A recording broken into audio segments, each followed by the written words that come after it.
Good afternoon, everyone. Welcome to Building Your Own Company in 60 Minutes by ADB Dutch Chamber and our partners. My name is Robin Teurlings. Thank you very much for joining. Before I start introducing our partners and go into the session, I want to mention two things. First of all, this session is being recorded, as we already published when you were registering. So just so you're aware of that. Secondly, these slides will be made available to everyone after the session, so there's no need to write everything down that's on the slides. We'll also be recording it so you can watch it again a little bit later if you like. As I already mentioned, this event is being organized by the ADB Dutch Chamber, which is the Dutch Chamber of Commerce in Singapore. Most of the members are professionals and business people from the Dutch community in Singapore.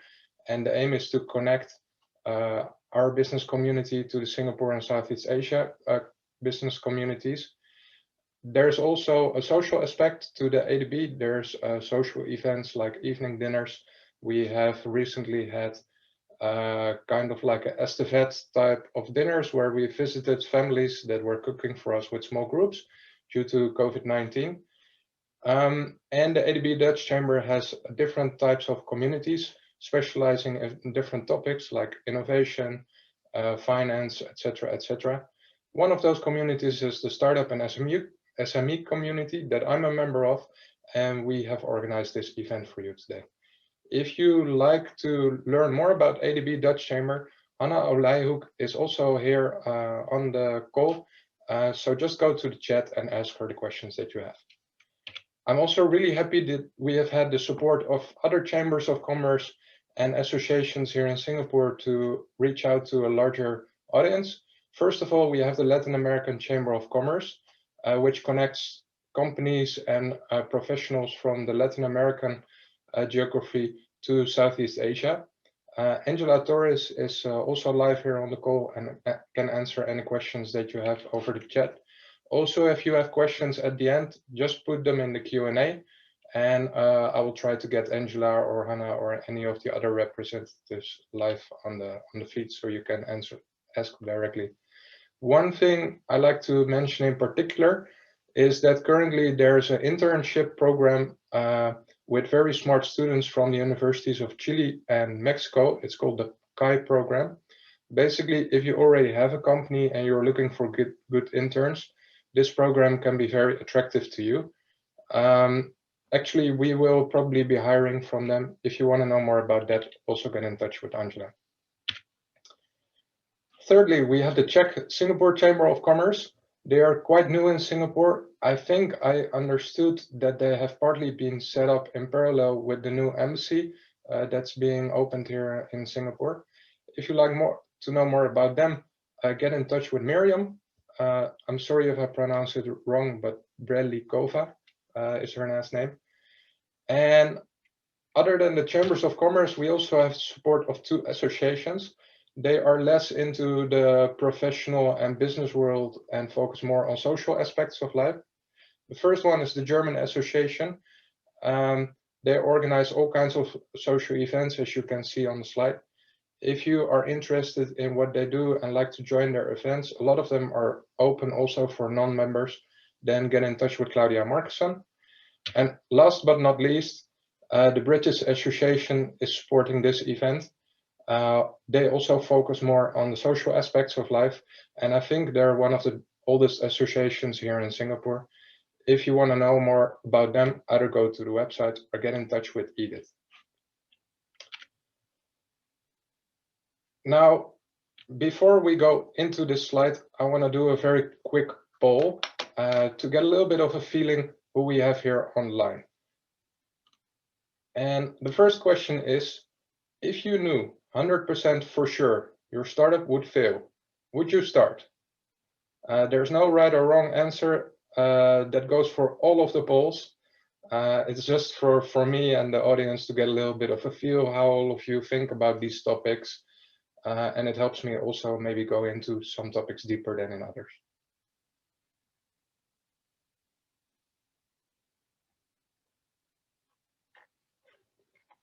Okay, most people, oh, 1 or 2 are still coming in.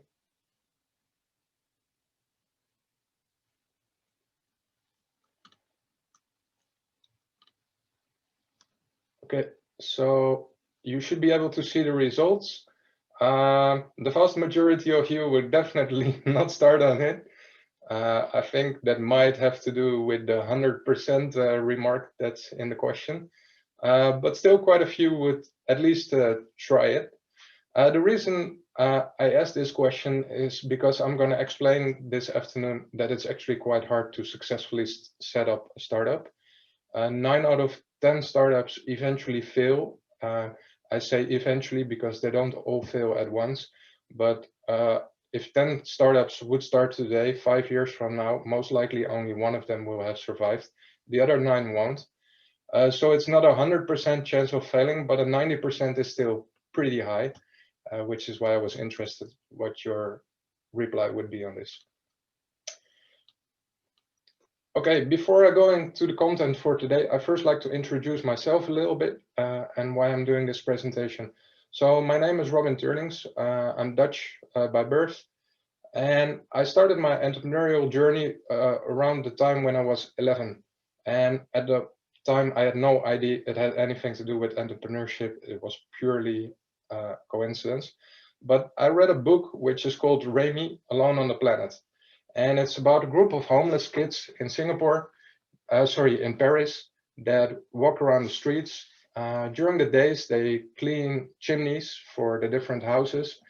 And in the afternoons, they would play instruments and do tricks on the street to make money and to survive.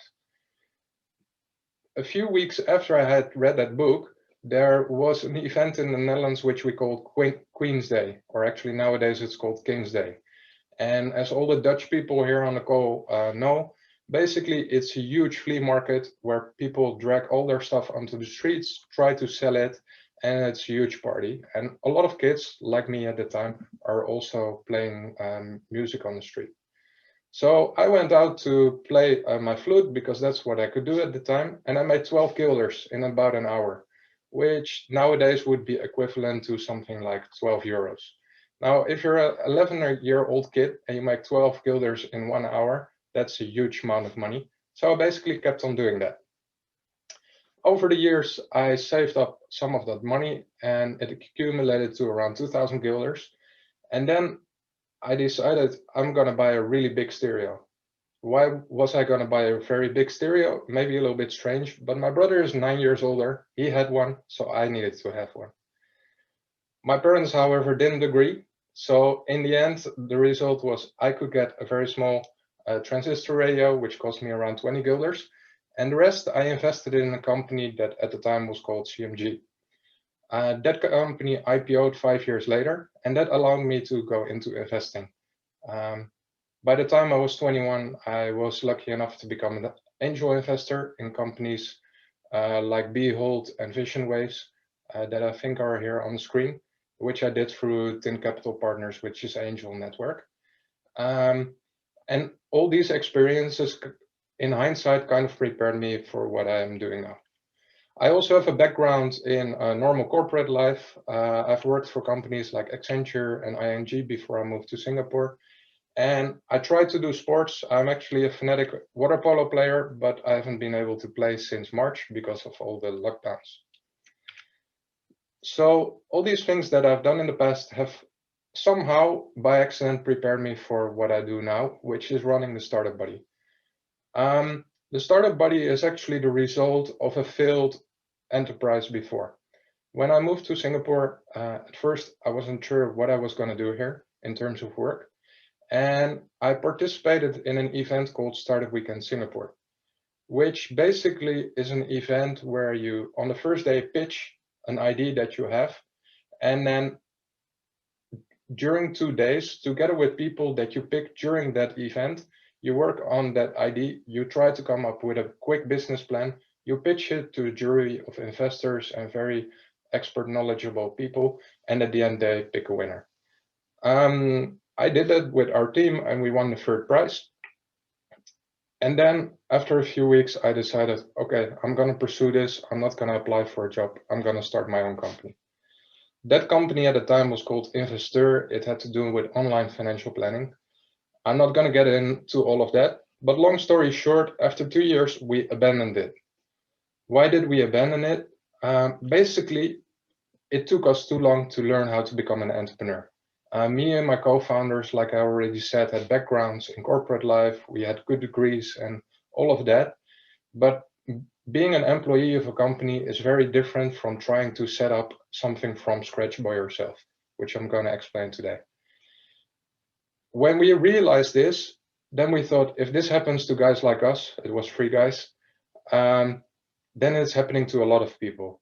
And slowly we came up with the idea for the Startup Buddy. The Startup Buddy's goal is quite simple. We want to enable anybody who is motivated to set up their own business to do so, to have access to the right tools, the right network, and to use our platform as a do-it-yourself platform that you can use on the site whenever you need support, when you need overview, when you need mentors, when you need investors, etc. As you might already have guessed from my introduction, I'm going to explain mostly everything today from the perspective of startups. And why do I need to mention that specifically? Startups are very different from regular companies, which I will explain a little bit more in detail in a moment. But startups are not small versions of regular companies. A restaurant typically is not considered a startup. It's considered a traditional company.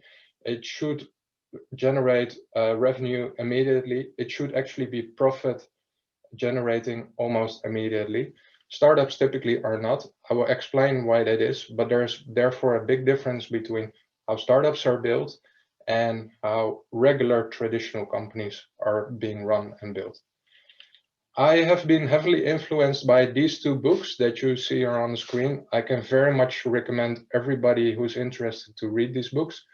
Number 1 is the Startup Owner's Manual from Steve Blank and Bob Dorff. Steve Blank is one of the most well-known people in the world that teaches at Stanford University in California about startups.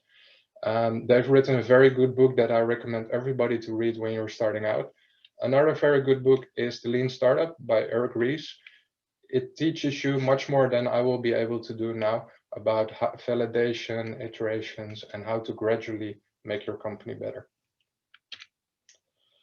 So, as I already said, a startup is not a regular company. What you see here on the screen is the definition that Steve Blank and Bob Dorff have given to a startup. So the definition is a temporary organization in search of a scalable, repeatable, profitable business model. I'm not going to read the rest of it. But you already see right away that's very different from a company that needs to make money now and needs to be profitable, which is kind of the traditional definition of most companies. What Steve Blank and Bob Dorff explain in their books and in their classes and in their videos is that a startup starts out with a customer development journey, meaning that when you first start out with a new startup and with a new product, the first thing that you want to figure out is, who am I actually doing this for? And that needs to be very specific, which I will get into. And secondly, if I know exactly who I want to do this for, what will they actually want from me very specifically? Now, these are problems that traditional companies don't have. If you start a restaurant, it's very obvious who you're doing this for. Anybody who's hungry and either finds you on the internet or comes along your shop. You don't actually have to think about it. The things that you think about as a restaurant owner are, do I have nice food? What is the price level? Which cooks do I need to get, etc., etc. But who you do it for is 90% already defined.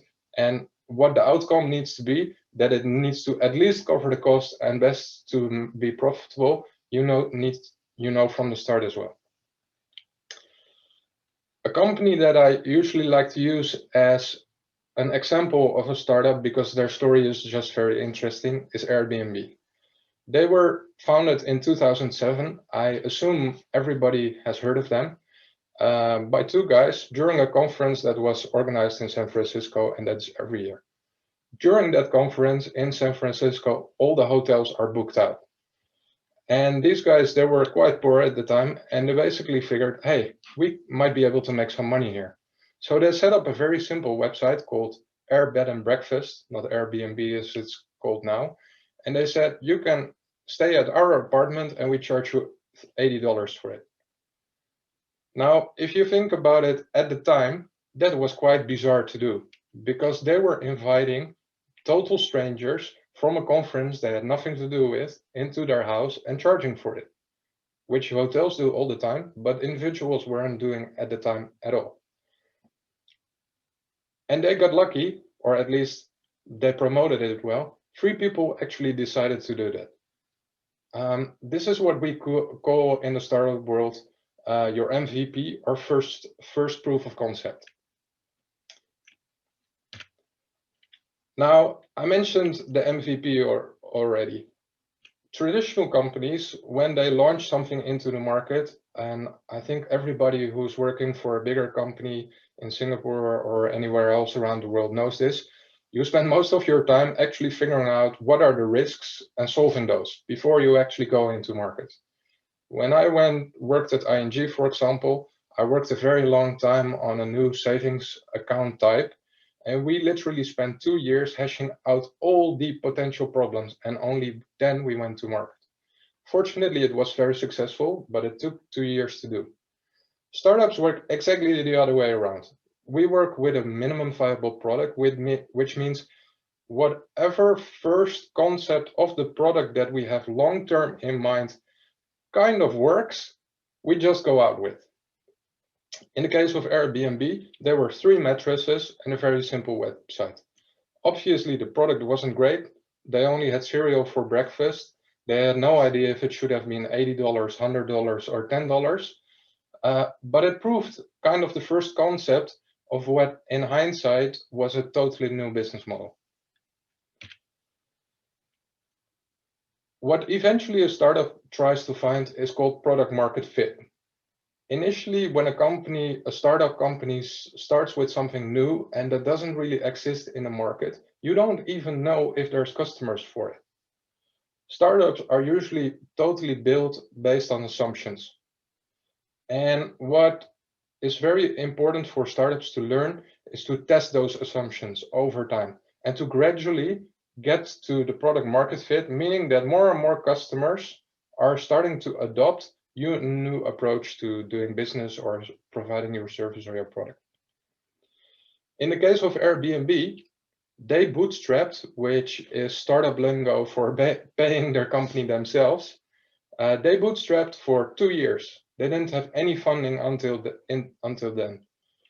They only got very successful when they accidentally found out in New York, when they were staying at somebody else's place who was on their platform, that a lot of people had problems with putting nice pictures on the Airbnb website, and that those pictures were incredibly important for people that were searching for a place to actually decide to do it. When they had figured that out, then the whole thing blew up. They got into YC, and the rest is history. There's also a lot of companies that will never find product market fit. And if they are carefully listening to the customers, they will be able to find out, okay, I'm trying to do this, but my potential customers don't really want that. If you figure this out in time, you can still change your company around. That's sort of what I and my co-founders did with our previous company, To The Startup Buddy, as well. After too long, to be honest, we found out that the first idea didn't work, but we still had time and money and energy left to make something totally different out of it. We started looking fresh at things again, and we did what is called a pivot in the startup world. Now, I already mentioned at the start, most startups will not make it in the long run.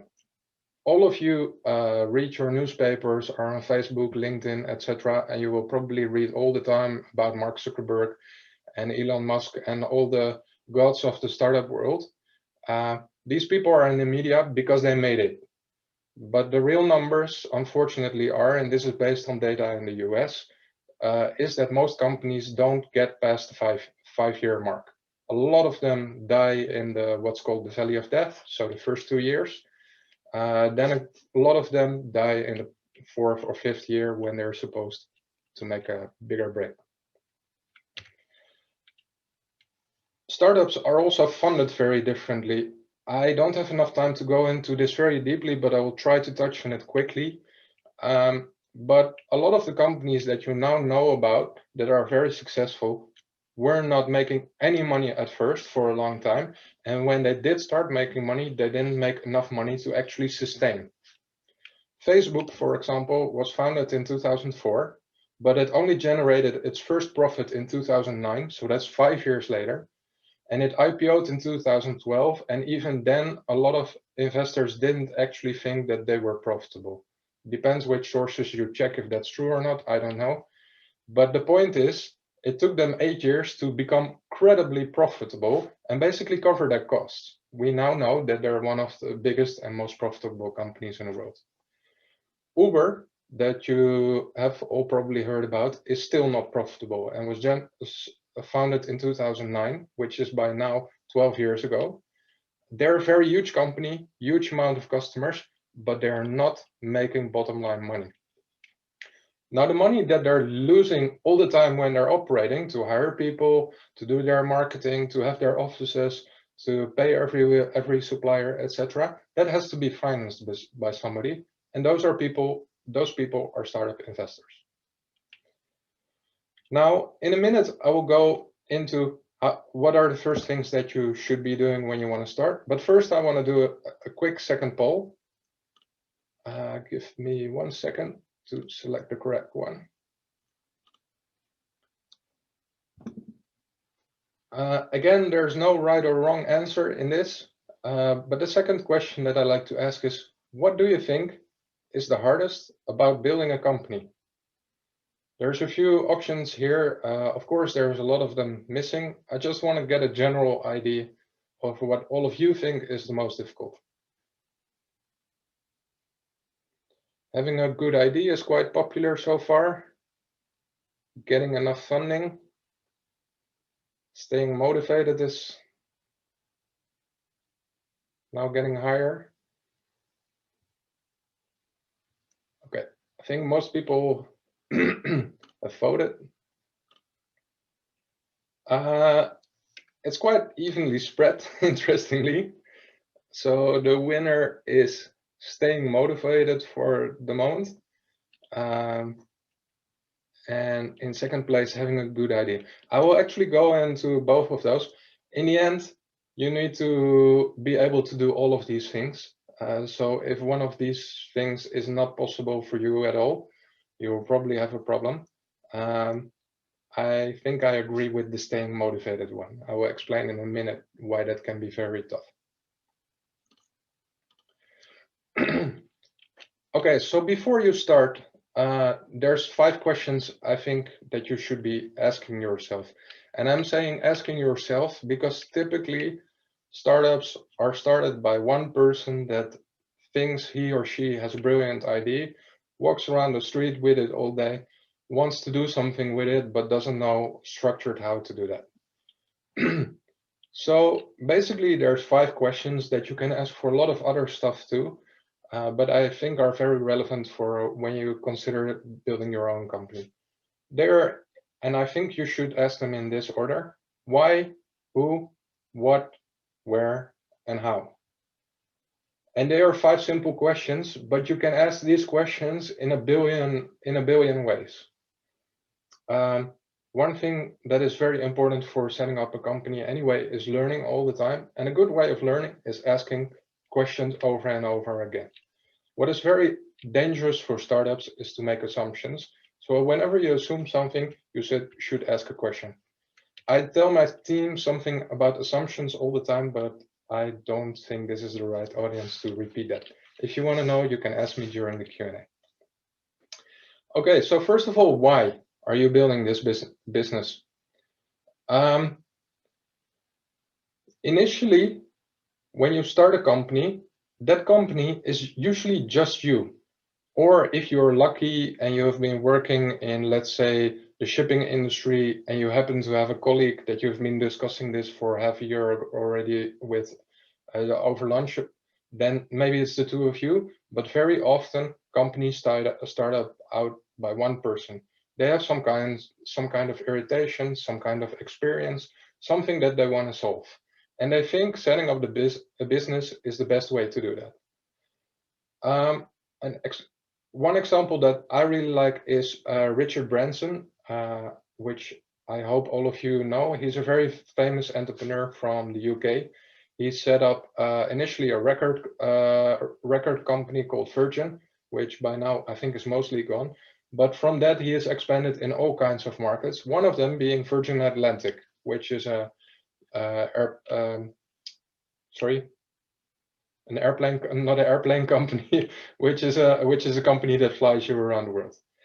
Now, the reason he came up with Virgin Atlantic was because he was at the Caribbean at some time for some kind of holiday that he was on. And a really bad tornado came up to that island. And I think it was British Airways that was supposed to bring him back from the island to the UK. But BA didn't want to fly anymore because the airplane was not fully booked. It was dangerous. So they basically decided, well, it's not our problem. You're staying on the island. We're not going to fix it for you. And Richard Branson got so annoyed by that he started asking people at the gate, because this was when he was already at the airport, like if he would arrange the airplane, if they wanted to join in on that flight and get back to the UK. And it turned out that most people actually wanted to do that if he could arrange it. So long story short, they chartered a plane and they flew back to the UK a couple of hours later. Out from that came Virgin Atlantic. And the sole purpose of Richard Branson, at least at the time, was to make it the most customer-friendly airline that would exist, first of all in the UK, and by now it actually flies around the world. So his experience was very bad customer support by a different airline that he wanted to fix. Another company that some of you might have heard of in Singapore is PolicyPal. It's set up by Valerie Yishun, who started out around the same time as me. People who know her might have heard her story about her mother getting sick and her trying to figure out how the health insurance worked for that to actually get her mother into the hospital and get treated. And out of that frustration, she started an insurance platform that helps you figure out easily what is the best insurance for you, initially in Singapore and now across Southeast Asia. So they had experiences and a very personal motivation why they wanted to start a business. The second question, who?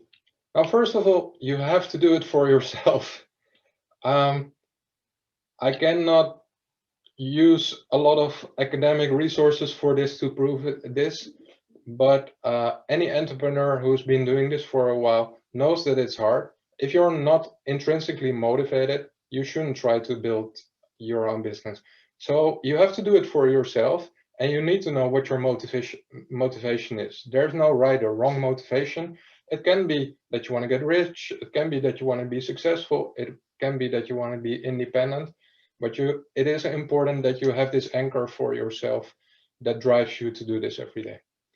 Then secondly, you have to figure out who are the customers that I'm doing this for. Because if you don't have customers and you don't have an idea who they're supposed to be, it will not become a sustainable company. Now, your customers can switch over time, but you have to have an initial idea who you're gonna target. Then on top of that, you need a lot more people that help you.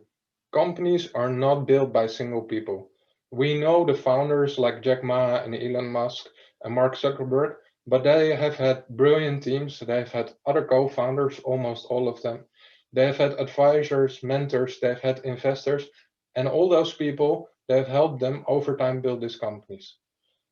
Very often, they also have wives or husbands or girlfriends or boyfriends or kids, and if they are not on board, it's very unlikely not going to work. Then we're getting to the what, and it is interesting, we just did the poll and a lot of you said the idea is very important. Of course it's important, but it's probably not the first thing that is important about a successful company. every service or product that you can typically come up with has been done somewhere, or somebody has come up with it before. A good example is Google. When Google was developed end of the 90s, at the same time, there were at least 200 search engine platforms at the same time, just in the US. But by now, the vast majority of this planet is using Google. So their service in itself wasn't that unique. What was very unique about Google, and still is actually, and you can check that please after the event, there's something very striking about the search engine of Google. If you go there, as of since it started, but still today, that page is almost entirely empty. There's one thing you can do on the Google search engine, which is searching. Now, by now that sounds maybe very obvious, but at the time, all the Google search engines were cluttered with marketing and with advertisements, because that's how search engines were supposed to make money. So this made Google unique, and they figured this out over time, what their unique selling point was. Then there's the question of where. Where do you want to do business? Now let me focus this on Singapore. Singapore is quite a small place in the world, but it's got some very specific features that other places in the world don't have. For example, Singapore is arguably the largest financial hub, at least in Southeast Asia and almost in all of Asia. It's a place that is trusted by a lot of companies. That's why a lot of big companies put their main offices in Singapore. It's got a very strong legal framework. It's possible for most people to go into the court and also have an argument with somebody who's stronger financially, which is not the case in every country. But there's also drawbacks for being in Singapore. The most obvious one being that it's very expensive to have an office and to hire people. And another very big drawback about Singapore and for startups is that it's a relatively very small country. Most companies that are founded in Singapore, they are not founded with the idea to become big in Singapore, because simply the market is too small. So depending on what you want to do, Singapore can be the ideal market or a really bad market, depending on what your business is. Most people nowadays think of startups as being online businesses, but this doesn't have to be the case at all either. I think everybody who's currently watching from Singapore knows that I think the second Apple store just opened up, which is kind of strange because they don't actually need it and they didn't start out like that. But Apple has very on purpose started setting up companies to, stores to do better customer support and marketing for their products. And then finally, how? How do you want to do your business? Now, I won't talk about this too long because that's the next part of my presentation. But this is about how you're going to execute all of the previous questions. Are you going to use ready components, or are you going to build everything from scratch? Are you going to do it by yourself, or do you want to have co-founders?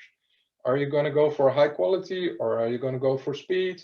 Are you going to fund yourself, or are you getting outside investors immediately? So these are 5 questions that I think you should ask yourself upfront when you start. Now, this might sound like a lot, but these are actually the 5 main questions that me and my team had to answer for ourselves during Startup Week in Singapore. And we had to do that in 54 hours. So if you're motivated enough, there's no reason to do this in 2 days or less. If you think this is a little bit overwhelming and you're losing sight of what you should be doing and which questions you should be asking yourself, there's a tool that is very much used in the startup world called the Business Model Canvas. Especially at the start, it's very useful to use that tool very often. And we have built this toolkit into the startup body. It's an interactive one, so you can also check your hypothesis, keep track of the feedback that you're getting from customers. But it basically, in a slightly different way, helps you answer these questions for yourself all the time. Now with that, I like to go to the third poll before I go into the starting part of your company. And the third question that I like to ask is, how likely are you to ever start your own business? Some of you might already have a business. Some of you, I assume, just like to hear how companies are built, but prefer to keep a regular salary.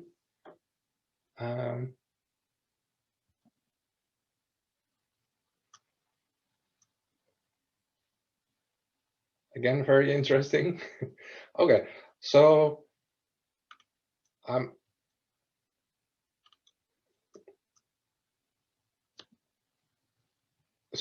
hope my sharing today is going to help to convince everybody who's on the 50% mark to tip over to just doing it, because I really think it's fantastic to try to build your own business. Some of you already have a business. Please let me know after this session what you thought of everything that I was sharing and that was probably missing, so I can update that. And only a few of you are not considering to set up a company. That's very cool. At least for me, that's very motivating to see that I have perfect audience.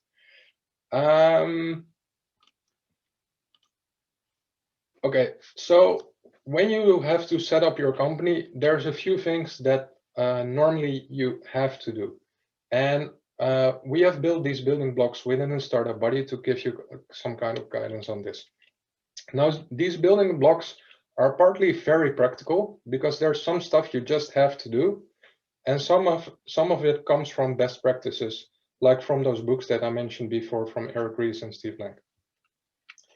I already told you, I started this company partly because of my experience at Startup Week in Singapore. And at the time, when I won the third prize, I honestly sort of thought I was 90% there. I mean, how hard could it be? Very experienced, knowledgeable people had already told us that it was a brilliant idea. We had won third prize, we had some marketing, we had an initial team, etc., etc. Trust me, it didn't work out that way. It was much, much harder, and I still had a lot to learn. But it all begins with just starting. That sounds very obvious, but it's very difficult. I have been pondering around for 4, 5, 6 months what should be my first action. In hindsight, that should have been much, much quicker, and I should have just done it. Basically, what you should start with is just writing down what you think you're going to do, which you can do in this format. So in our case, for the Startup Buddy, for example, we want to, for mid-career new entrepreneurs, solve the problem that it's difficult to quickly learn and gather the necessary skills of building a business. And therefore, we provide a practical DIY platform. That is kind of like the problem that our customers have and the solution that we're providing for them. And from there, we start working on actually setting up the company. But when you initially formulate this problem and solution, it's all assumptions. So the next step, and this is something that you have to keep on doing when you're setting up a startup, is validating your assumptions. There's a quite simple circle for this. Initially, you have your assumption. In our case, there's entrepreneurs who don't know what they're doing, and we should help them with a platform to actually learn a little bit better what they should be doing. So what can you do? Set up a simple platform that gives them some kind of content, for example. That doesn't have to be sophisticated. It doesn't need to be complete. The sooner you launch with it, the better. Then there's two options, basically. People use it, they don't. If they do use it, they like it or they don't. The most important part is to figure out why they don't use it, or if they do use it, why they do and don't like it. Because that you can adjust for the next validation. If they don't like it, for example, because the content is wrong, you can upgrade the content. Maybe get people who are more knowledgeable or that are well known in the ecosystem to do the content for you. Or maybe they don't like the platform, then you redo the platform. This is based on us. Other famous examples are, for example, Tesla, the car company by Elon Musk in the US. I think quite a few of you have heard all the things that go wrong all the time at Tesla. For example, he has had rockets blowing up for, I forgot the name of the company, but the space company that he has. He did the worldwide premiere of a new truck, and he was trying to throw a ball through the window, which wasn't supposed to go through, but it actually did.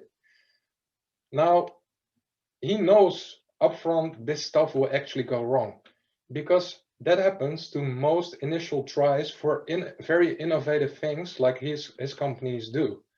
But he's been doing this for a long, long time. He's the founder of PayPal, that all of you by now kind of see as an old company. But he actually founded that.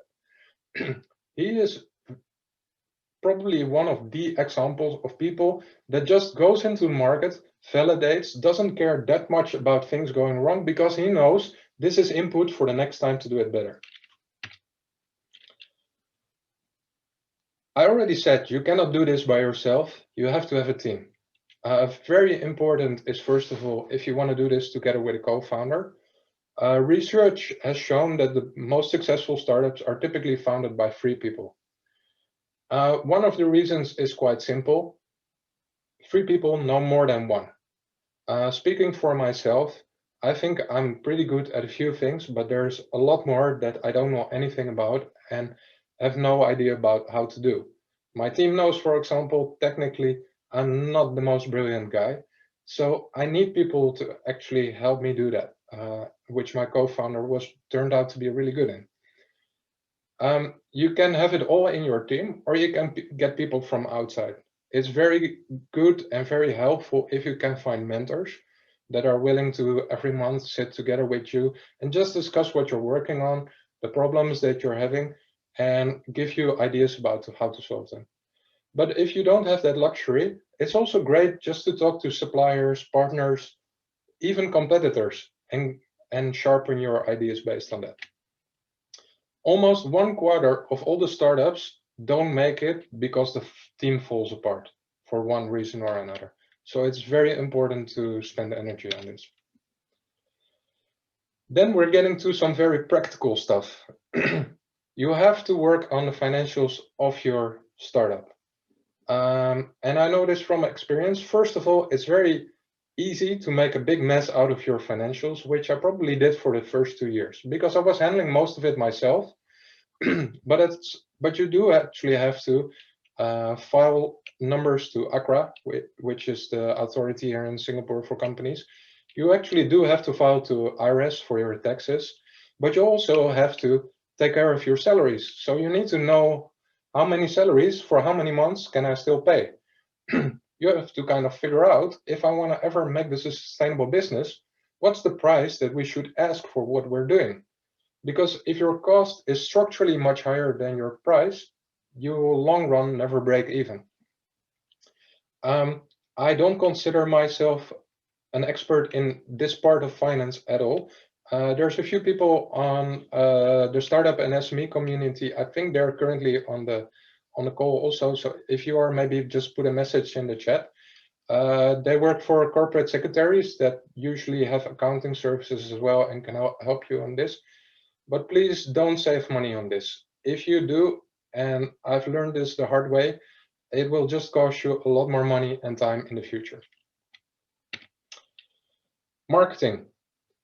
Again, this might sound obvious, but initially your company does not exist at all. Literally, my previous job was at ING Bank, which is one of the major banks in the world and the biggest bank in the Netherlands. When I had that job, it was very easy for me to get meetings and to also explain people what I was doing because everybody knew ING. They were even sponsoring Formula One at the time. Then I started my own company at the time called Investor.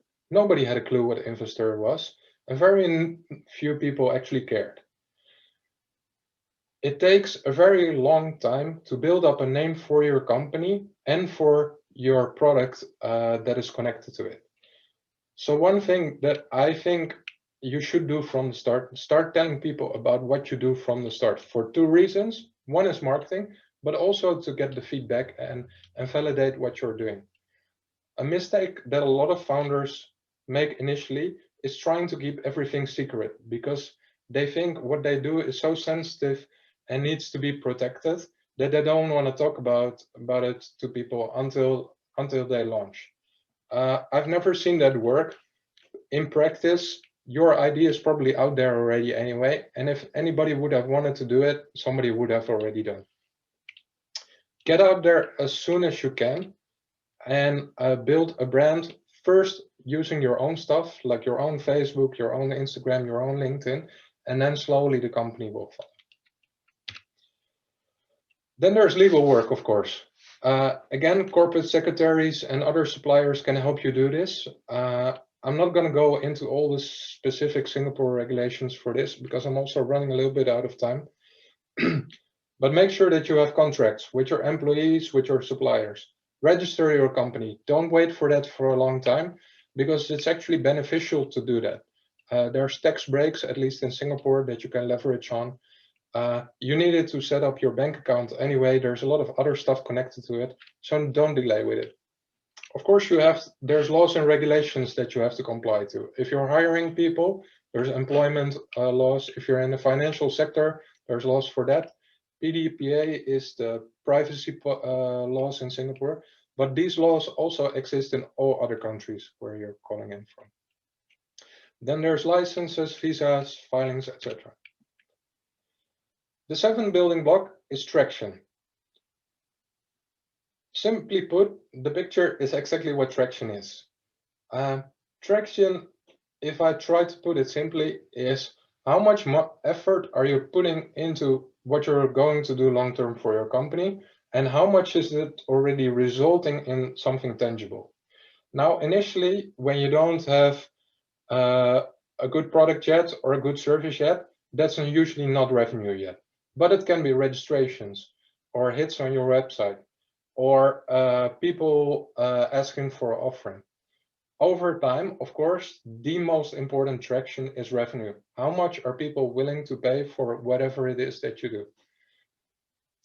A lot of founders, early stage, very often ask me, well, I don't have traction yet. My answer is always the same. If you've been working on this for 2 weeks, you should have some kind of traction. Meaning you have claimed your website, you've registered your company, you have had 10 discussions with people about it, but you have done something. If you literally don't have traction, then you probably should stop right away because you have not been working on your company. And the final building block is funding. I can do a whole lecture about this separately, which I'm not going to do today, but I already explained to you earlier. Initially, startups won't have revenue, which means that the money has to come from outside people that believe enough in what you're doing and that are willing to invest that into your company to sustain it for a longer period and grow it over time. This is done in different rounds, which are called Series A, B, etc. And typically, a company tries to raise funding for 18 up to 24 months. So if you raise your Series A round, 18 to 24 months later, you probably need to go to the next round. And you need to kind of calculate how much you need to get from investors for those 18 or 24 months. Again, I can tell you a lot more about this, but just ask me during the Q&A. Now you've gone through the 8 different building blocks. That doesn't mean you're done. If you've gone through all of this, you've done a lot of the fundamentals, then you become bigger, you get more customers, you have more people that like what you do, you raise funding, and then it starts all over again. You have to hire a bigger team. You go to a different country. You have to get into more learnings and legal stuff over there. You have to grow your marketing because the numbers need to grow exponentially. They don't have to grow linearly. So you just keep on doing this over time. Companies that are the models in the startup world, like Google and Alibaba, they still operate on a similar life cycle of designing new experiments, testing them, analyzing what happens, improving, and again and again and again. That's why they're still so innovative, and that's why they still keep repeating and going. And why they are still going into new markets. Also, these steps we have built into a toolkit, which is the pitch builder. I won't go into it now, but it basically will help you with all the building blocks. Because of the time, I'm skipping the rest of the polls, and I will go through this very quickly. Is there anything else that I should do when I'm starting a company? Yes, of course there is. There's thousands of things that are not all in the screen. Entrepreneurs that are successful in reality just have to work for a long time to get to the place where they want to be and put in a lot of hours, learn a lot of different things. The bigger balloons, in my opinion, are the more important things for successfully building your business. The smaller things you definitely have to do too, but they're a little bit less important. A misconception that already came up in the poll is that you have to have a good idea. Why is it a misconception? I have literally never come across one idea that somebody pitched to me that didn't exist already somewhere else. Now, of course, the way it was built or executed or the team was put together, etc., that's always a little bit different, but the idea is almost never unique. In summary, if you want to build your own business, in my opinion, your mentality is the most important thing to being able to do it successfully. You have to want to look at things over and over again.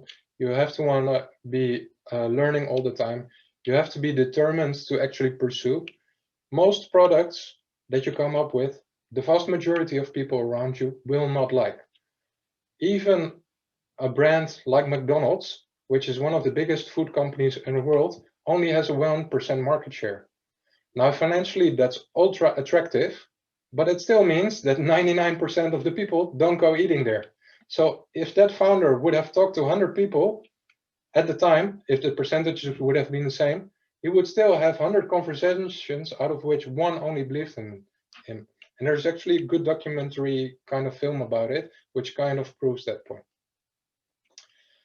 That's all I wanted to share for today. I hope you liked what I was sharing. I have already received questions up front during the registration. And if there's more questions, please put them in the Q&A now. So I will go to the questions and look at my Q&A first.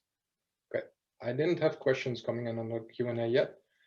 By the way, I'm here by myself in the room, as probably all of you are, so I have to manage all of the screens by myself. So please put all the questions in the Q&A, because otherwise I have to check chats and stuff as well.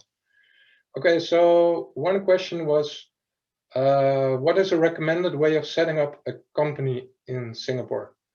That's a little bit of a generic question. I hope I kind of covered that in the past 40-50 minutes.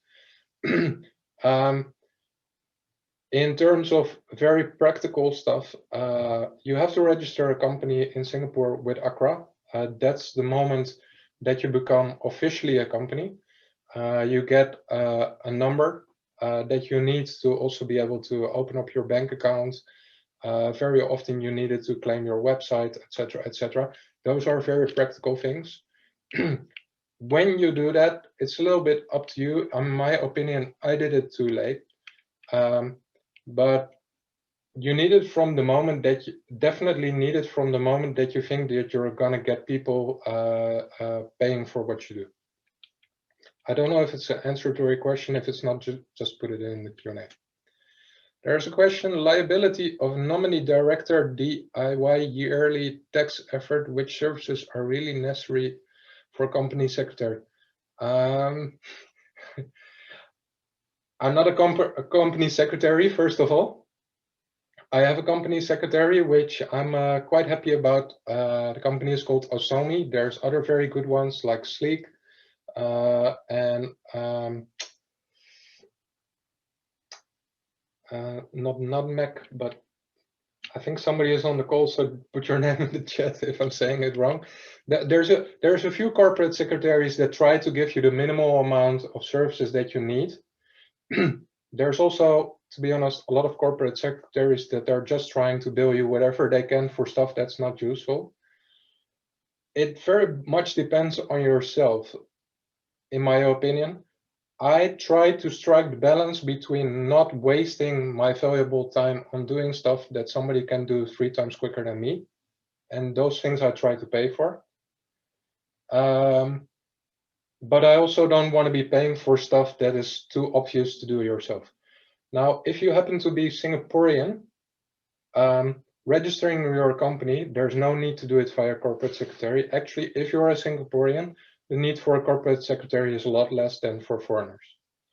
However, if you're a foreigner, I honestly think it's better to just ask around for what are good corporate secretaries with a good reputation that don't charge ridiculous amounts, and get one from the start.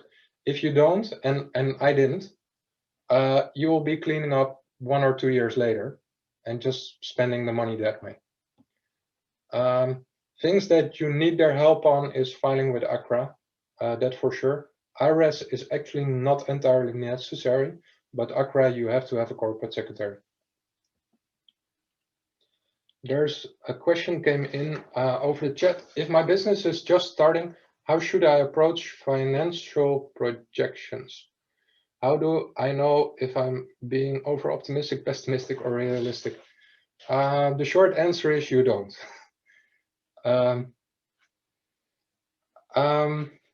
So you're asking, I think your question is should I make financial projections and how should I make them? It's a very good question. This is one of the differences between startups and more traditional companies. Now, the problem with a startup is that everything you do when you start out is an assumption already. And if you put an assumption on top of an assumption, and a financial projection is an assumption, basically the validity goes down automatically. So if you don't actually know what your customers are, you're not sure if your product is correct, basically you don't really know your financial projections either. Now, on the cost side of financial projections, there's quite a bit you can do. Typically, you can get some kind of idea, like what are the things that I need. If you want to build an online business, you know that you probably need a website, you probably need your registrations, maybe you need somebody to help you develop so you can calculate some salaries, etc., etc. So the cost side you can set up.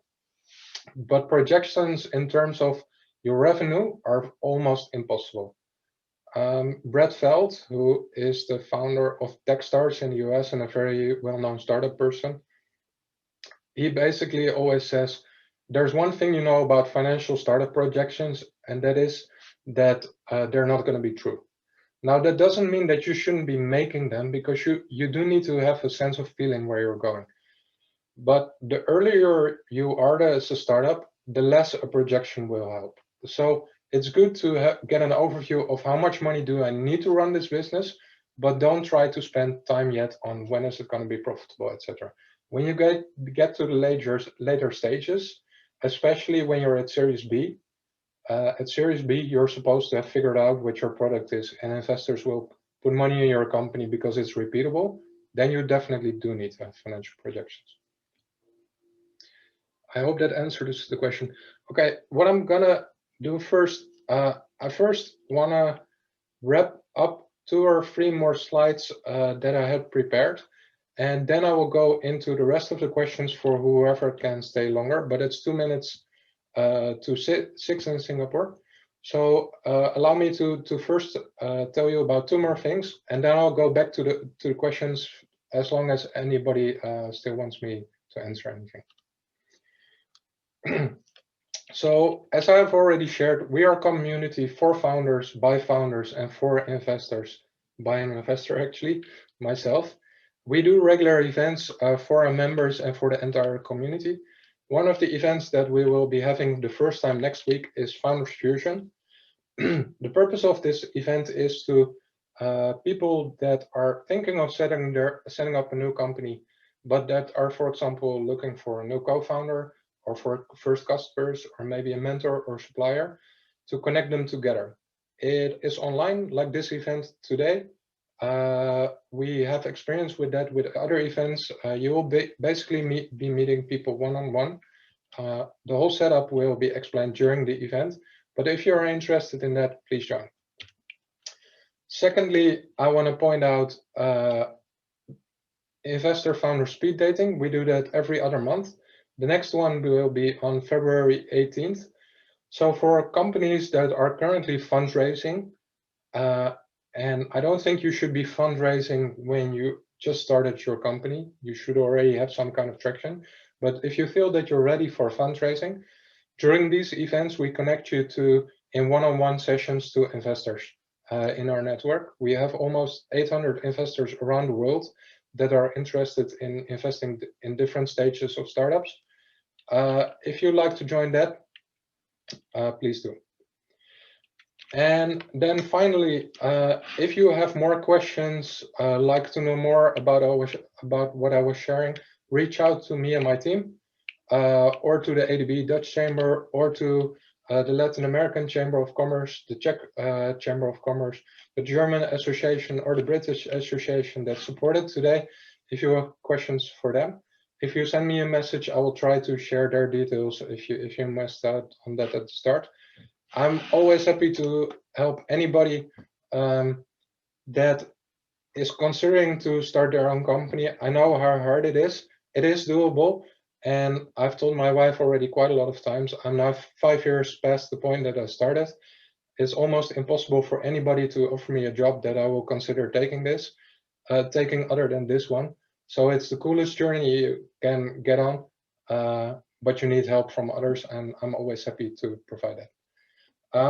So thank you everyone for joining today. I hope you liked it. Please give me any feedback that you have on the content, what you were missing, what you liked.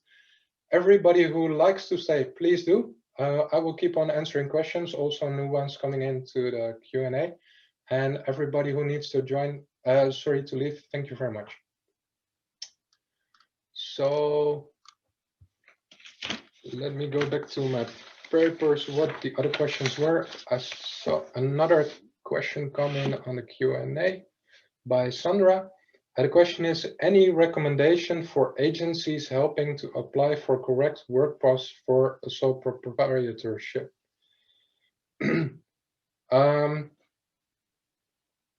I have mentioned a few corporate secretaries, Osomi, Sleek, BlueMac. They have a good reputation because they try to do the minimal amount of work that is usually applicable for a startup, and they do a lot of stuff online, which means that you can do a lot of stuff yourself. I think all of them also help you with applying for whatever visa you need. You're saying specifically a work pass. I'm not sure that's what you mean, because work pass is typically for construction workers, for maids and people with lower salaries. Typically, work pass doesn't really apply for entrepreneurs.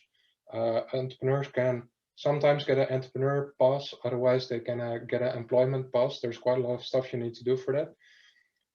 If you really want to do it in combination with setting up your company, I think the best way is to get a corporate secretary and do it through them, because they can do both for you. I think there's also organizations that purely help you on your visa, but I have no experience with it. Other questions that I still have here on my list. Oh, sorry, it's the same question. So work pass requirements for owners of sole proprietorship. Yeah, so I'm not 100% sure. I personally have had an entrepreneurship pass, which you get by sponsorship from a government agency, for example. Depends on what kind of company you have, if you can get that or not. The alternative usually is an employment pass. I've had that too, but you need to have a local director for that first. Corporate secretaries should be able to explain you that in detail. They will charge you a little bit for that. Yeah, it's kind of up to you if you think that's worth it or not. Okay. How to successfully set up a startup? I hope I have answered that. If not, ask an additional question here. Special conditions in Singapore. I'm not sure what that question refers to specifically.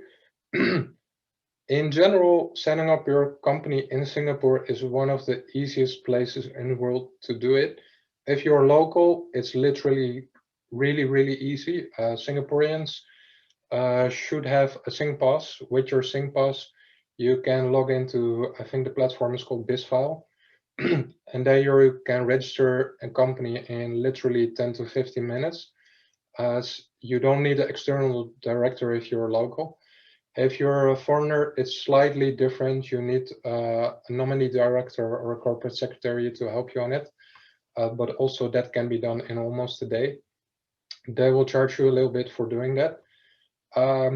I personally feel that what was very valuable for me is that I had 2 local co-founders.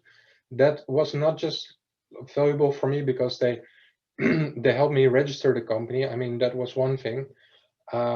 But they know the market better, they know the customs better, they know the culture better. I learned an insane amount of things of Irvin and Danny, my co-founders for initially Investor and later the startup body. So if there's somebody that you like to do this together with, I think that's always the best option. Sandra has another question. Can you please put the names of the corporate secretaries in the chat? Yes, of course. This is not like, I'm not working for them, to be clear. These are just a few names that I know and have a good reputation. Sleep. I've just put them on the chat. They all have websites, should be easy to go.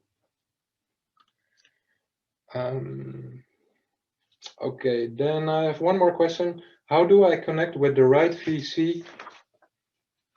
And I'm missing the rest of the question, but I think it came from Oka, who I know. How do I connect to the right VC? I think the best comparison is dating. That's how I usually explain it to people. Finding the right co-founder and the right investor is quite critical to a startup, because getting the wrong one can put you in a position for a long period of trouble. But getting the right co-founder or the right investor is quite hard. The thing with investors and co-founders is that they will be involved in your company for a long period. And there will be periods in your company's life that things don't go the way that you hoped. And then you need to be able to still have a good constructive conversation and discussion with them. Now, how do you find that person? Exactly the same way as you're dating. Talk to a lot of people. How do you find investors initially? A very normal way of doing it is by doing initial pitches. That's also why we do the founder investor speed dating sessions. Those sessions are basically intended to make first contact between the startup and the investor. Now, a lot of those conversations will not result into anything. In our case, actually, they are very successful. So we have so far that we have had already 25 follow-up conversations from those initial contacts. And we are currently aware of 4 deals, so 4 startups that have actually been funded coming out of those initial contacts from the events that we have organized, which is a very high percentage success rate. But to give you a little bit an idea of how many people you need to talk to, a typical VC, which is a venture capitalist, receives anywhere between 500 and 1,000 pitch decks from startups per year. And those pitch decks are sent to them because the founders hope to get funded. But most of these investors will fund anywhere between 4 and maximum 10 companies per year. So the rest of them will not get funded. Depending on the quality of your company, the vast majority of startups will not get funding from VCs. They will get first funding from angels and then maybe from other people. then maybe they get loans, then maybe they get VCs, etc., etc. How do you find the best investor? By doing your homework well. So you should know what you're doing and how that's scalable. So basically answer a lot of the questions that we also cover in the pitch builder, because those are things that investors will want your answer for. That's your homework. Then start searching for investors that fit what you do. There's no point talking to an investor that has been active in the restaurant business when you're doing something in robotics, because the chances of that investor understanding and being willing to invest in you are minimal to zero.